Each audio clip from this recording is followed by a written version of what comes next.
SMKN 3 Tabanan kembali berinovasi dengan memanfaatkan informasi teknologi. Pada ujian semester ganjil tahun 2016-2017 ini, sekolah kejuruan ini mulai menerapkan ujian semester berbasis komputer bagi seluruh siswanya. Inilah salah satu kreativitas yang dilakukan oleh SMKN 3 Tabanan. Pada ujian semester ganjil tahun ajaran 2016-2017, sekolah kejuruan ini mulai menerapkan ujian semester berbasis komputer. Seluruh siswa dari kelas 10 hingga 12 yang mengikuti ujian sudah tidak lagi menggunakan lembaran soal. Dengan menggunakan ujian berbasis komputer ini, para guru tidak lagi disibukkan dengan memeriksa jawaban para siswa.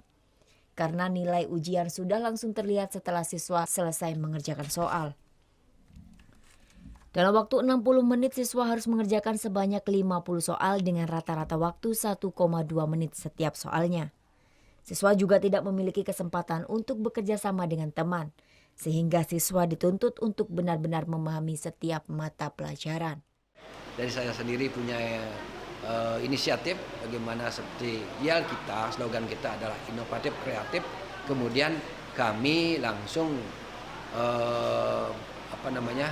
mengetok atau menyampaikan program ini atau ide ini kepada Kaprok, program kalian teknik komputer dan jaringan, karena kita memiliki daripada program teknik komputer dan jaringan, sehingga dari sini juga pertama anak-anak dapat melihat bagaimana pelaksanaan daripada USBK, sehingga nanti anak-anak itu terbekali juga dengan ilmu seperti ini setelah dia menamatkan sekolah. Para siswa pun menyambut baik dengan diterapkannya ujian semester berbasis komputer ini. Ya, kita jadi lebih simpel dalam melakukan ujian. Seperti saat ujian kita bisa langsung mengetahui hasil dari ujian yang kita laksanakan.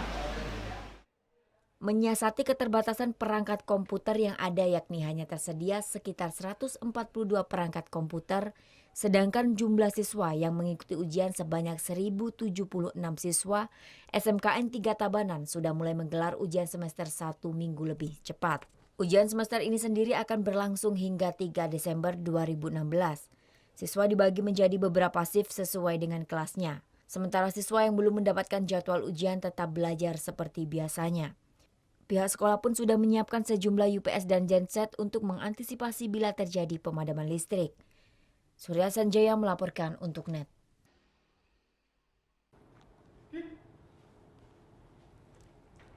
Thank you. Udah selesai nonton beritanya? Jangan pergi dulu dong. Subscribe dulu dan nonton tayangan lainnya di sini. Subscribe, nonton lagi. Subscribe, nonton lagi. Kak.